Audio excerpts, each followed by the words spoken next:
The Cube sat on a windowsill, high above the teeming streets of New York's Central Park West.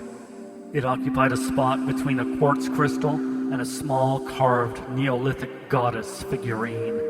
It occasionally caught the gleam of the sun's rays at sunset, reflecting them back into the expensively furnished penthouse apartment. It once sat in a place of honor on the mantel, centered between two silver candelabras, but that was before she left him for a younger, more handsome and dashing anthropologist from Princeton University. Harry could not blame her, not really. He was 45 now, gray in his beard, married to his work at Columbia University, and had little time for her spontaneous nature anymore. His books and cutting-edge research in anthropology had made him famous and rich, but he was too refined, too ritualized in his daily routine to just break out of it at the drop of a hat, the way she, Persephone, seemed to do at the most inconvenient times. The cube was a gift from Persephone, purchased over the internet from some online auction site, and presented to him one rainy afternoon when they were about to go out to dinner. She had sat him down on his ultra-chic leather couch and placed a small package into his hands. "Harry, this is for you. No occasion. I just saw it online at my favorite auction website, and it simply screamed out your name to me, so I ordered it. It had some lengthy explanation about its vague origins, and I knew you would adore it. So what are you waiting for? Open it." She had giggled. Harry remembered watching her face, puzzled at this out-of-character demonstration of selfless affection for him. What was she up to? Usually she was asking if he would buy her something. Diamonds, vacations, dinner, you name it. In New York it was never cheap. But then he could afford it, and he spoiled her to keep her around. But the spoiling eventually is not enough, he discovered. She would not remain one of his students forever. She left him 3 months after giving him the cube. That was when he moved it to its present resting place on the window ledge, where it soaked up the sun and the moon and the stars now, out of sight of his gaze. He never looked out that window anyway. The cube was 4 inches on a side, a dull grayish-green color, made of some unknown metal or hard stone, perhaps. He was not sure, and that had initially perturbed him, being the antiquity expert that he was. What was really intriguing, though, were the oddly disquieting markings on the cube itself. They were not quite runes, not really hieroglyphic, not even pictograms, but a combination of these and other things besides. He had pored over the thing for hours, then days, then whole nights at times, but he could find no similar objects anywhere in the world, in any reference material or catalog. It almost resembled one of those demonic puzzle boxes you sometimes see in horror movies, he thought to himself one night. This thought sent him on a whole new track of research, one in which he delved into ceremonial magic, South American lost civilizations, and other fringe areas of exploration, all in search of a clue to the box. There was a handwritten card that had come with the cube, spidery and almost illegible, that read simply, "The Xerxes Cube. Handle with care. Demons rejoice. Angels beware." Persephone denied writing the note, saying it had been inside the cardboard box the thing had arrived in when she ordered it. The person who owned it and sent it to her had vanished without a trace as well. So now the cube rested. It waited. It occupied its place on the windowsill with a kind of mysterious aura around it. Harry devoted himself ever more feverishly to his research and his teaching and his students in an effort to forget Persephone, and almost forgot about the cube until one night. It was after a particularly grueling day, spent grading papers and meetings with his colleagues for the obligatory administration decisions that he detested. Too much coffee, not enough lunch. He had a headache that seemed to hammer from the inside out with heavy rhythmic blows against his cerebral cortex. Throwing his briefcase onto a chair, collapsing onto the couch, he closed his eyes and tried to relax. The day melted away with the light as the sun set in a glowing red haze over the skyscrapers just beyond the trees of Central Park. It was a sight he rarely saw these days, so involved was he with his work. He squinted through the light as it filtered into the penthouse windows, shades of red and orange and even violet spectrums that seemed to shiver in the atmosphere. Something jogged his memory, and he recalled the night she had given him the cube. After dinner and dancing in a little jazz club down on West 54th Street, they had come back slightly drunk. They had had the most amazing sex for hours, with the rain streaking the windows, making the city's lights into softly running blurs of color that suddenly flared in his mind now. Those windows streaked with rain, the city lights, the way she climbed on top of him and let her hair hang down in his face, tickling his cheeks and eyelids. She burned from the inside out that night. There was some unholy lust driving her to heights he had never dreamed a woman could achieve. And there, over there on the dining room table, the cube sat, soaking it all in, giving the whole place an energy it had not had before. He shook his head free of the memory and focused on the window ledge where the cube rested. The dying light hit the smooth surface of its top and bounced into the room at a weird angle, where it hit the ceiling and seemed to slide along. The sides refracted the light onto the walls like a prism filled with ancient forgotten runes of magic. He rose and went over to it, looking down at it. It looked so serene, so still in its mystery that could not be cracked. Aloof and solitary, a cubic Rosetta Stone of sorts. His fascination with it surged all over again, only this time he would use some unorthodox methods of discovery. What had he got to lose? He got out an assortment of books, purchased over the course of his studying it earlier in the year.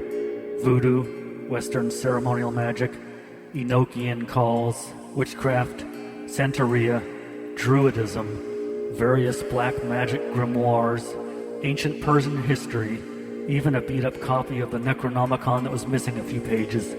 He would try a ritual or words from each book until something came out of the ethers. He was certain now that the answer to it lay deep in his subconscious, and that he could access it with the right words from arcane rituals or combination of intonations somehow. He wasn't sure how he knew this, it just came to him. He began with the Persian history, the chapter on King Xerxes himself, son of Darius, seeking revenge against the Greeks for killing his father, amassing a huge army of 300,000, although Herodotus estimated it to be 1,000,000 men, losing the Battle of Thermopylae to 300 Greek Spartans, and the disastrous Battle of Salamis, where his fleet was boxed in on both sides. He had retired from battle soon after, shutting himself off from his people, living within his harem, never coming out anymore after that, drowning himself in sin and debauchery. He also commissioned a series of objects to be made, strange devices that the ancient historian Herodotus took great pains to describe. Things had come to him in dreams, odd astrological contraptions, machines we now call computers, far in advance of anything else created at the time, but no mention of the Xerxes Cube. But that didn't mean it wasn't one of the devices. Maybe it was an overlooked, long-forgotten relic from that time, and he had stumbled upon it by chance. What if it was the find of a lifetime? If true, it would be the crowning jewel in his career. Harry grew more excited as he pondered this. He was beginning to get that feeling that tomb robbers get when they're close to finding the entrance to a treasure trove that they really don't deserve, but are quite willing to plunder anyway. But he did deserve it, damn it. He had suffered plenty of fools and mediocre colleagues in his upward clawing up the ladder of success thus far. He was not about to let anything stop him now. And maybe it would also be enough to get him Persephone back. After all, that would be sweet irony and revenge all at once. She had unwittingly given him the cube, and now he would use its powers to get her back after she had deserted him. And if he could not get her back, well, she could go to hell. The night wore on. His candles burned down low, the wax dripping down onto the floor. He had made a 9-foot circle on the expensive carpet with salt he had carefully poured out in a thin stream. He sat in the middle of the circle, the cube on a pillow in front of him, reading from one book and then another and then another. The Necronomicon was last.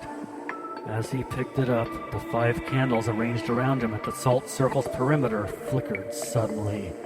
He glanced around then, satisfied he was still alone, continued reading aloud from a nasty page of odd alien syllables that seemed to burn his throat as they came out. As the last word forced itself out and hung in the quivering air, he thought he could see something outside his circle of protection. Some shadow that was not there before.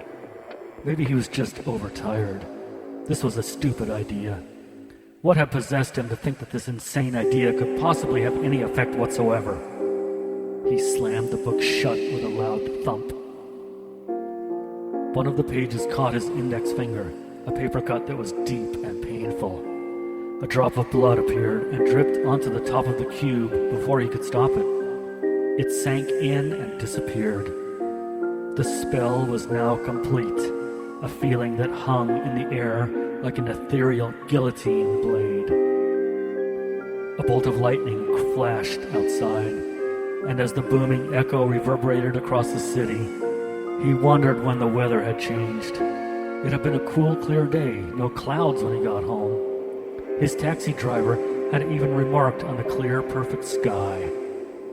Suddenly the phone rang, jarring him out of his thoughts and back to what was left of his tenuous hold on reality.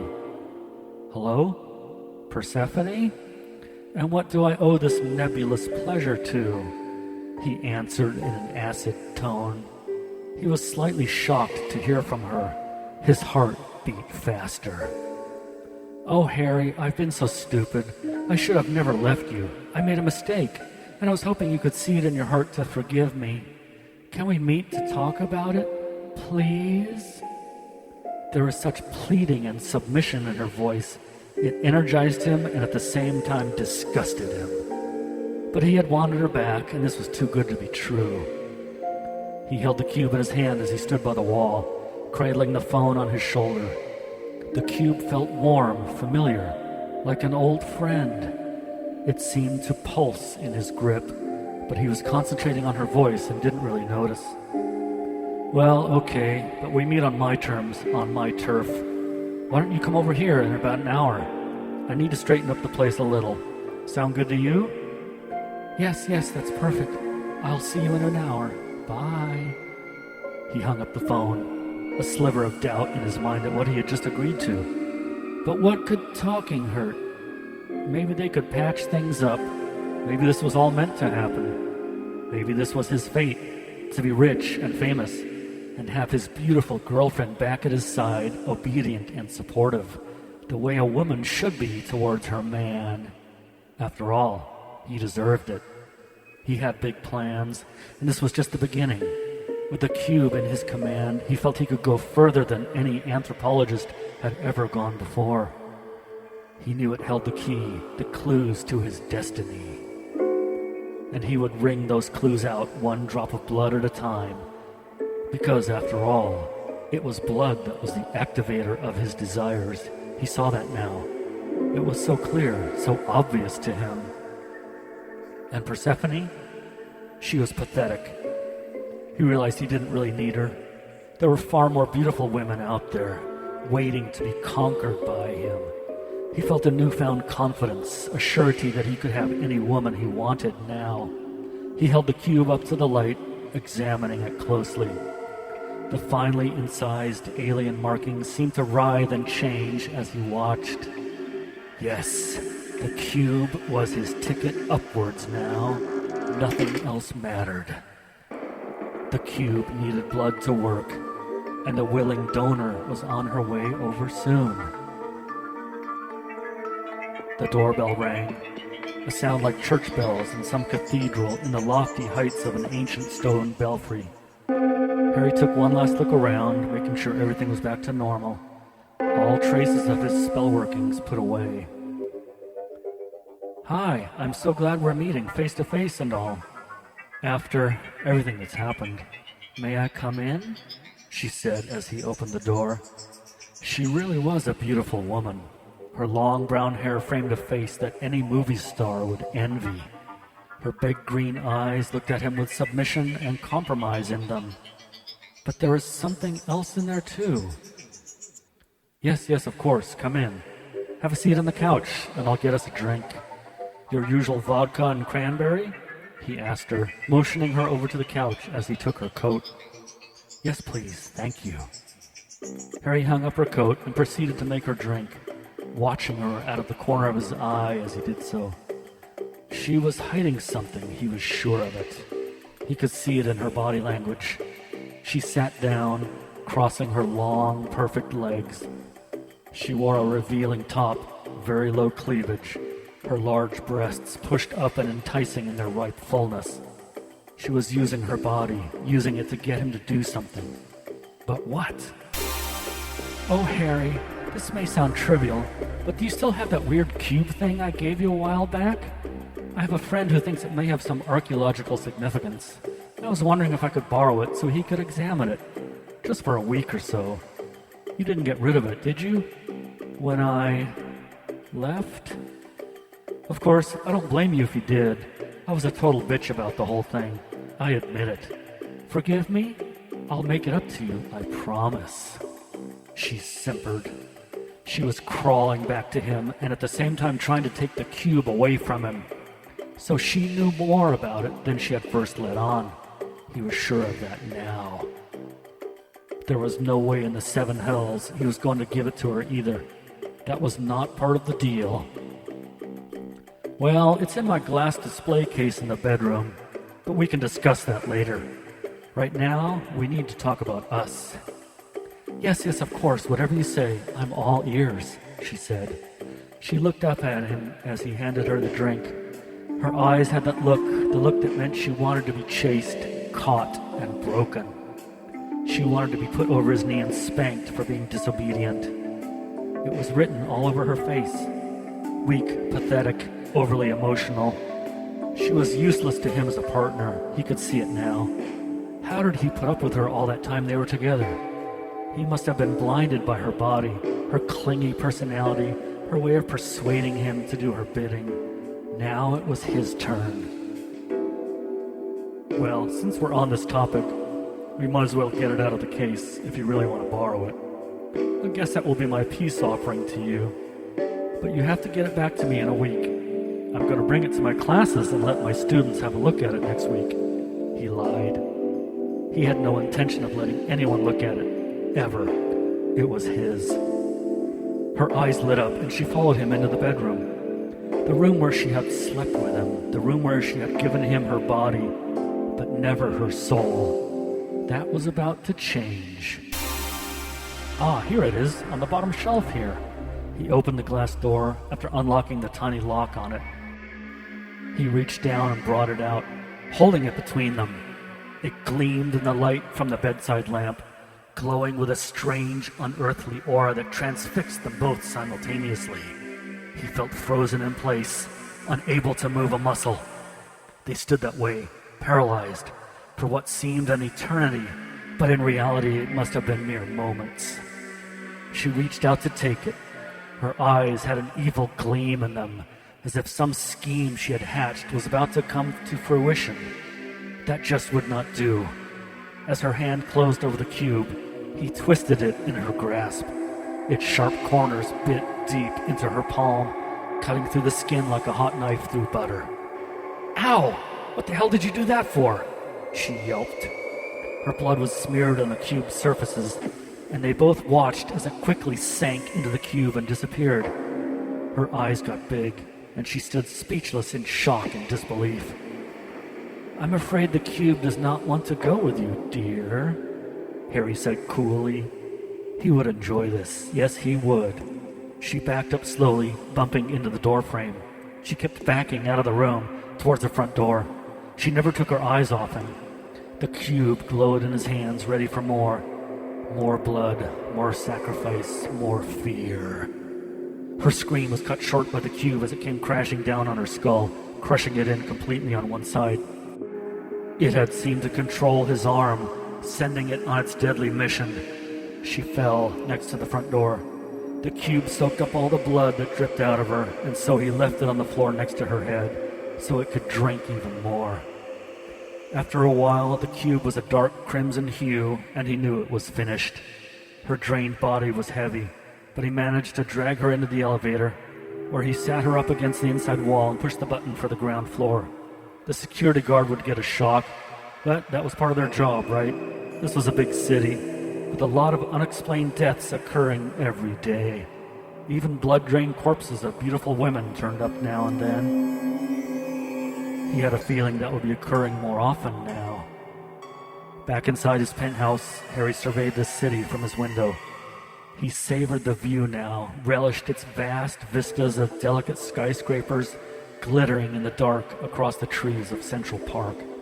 It was all his, waiting to be conquered and taken, waiting for a man like him to make a name for himself, waiting like a vampire waits for nightfall, a werewolf for the full moon.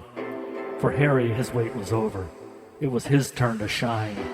Shine like a hard diamond of fate can shine. Later that night, deep in slumber, he dreamed of a Persian king in command of a vast army of men. A king who rode into battle, the scream of slaughter in his ears, a steel scimitar in one hand, and a strange, dully gleaming greenish-gray cube in the other. Was he that king, reborn into this life? Into this concrete and glass and steel world of money and power and fame? Or was he just another pawn in the game of chance, a nameless chess piece? He slept like the dead. The streets below crawled with bums and cops and hookers and people looking vainly for truth and satisfaction of various kinds, most never finding it, if they even knew what they were looking for. Harry, he had found it.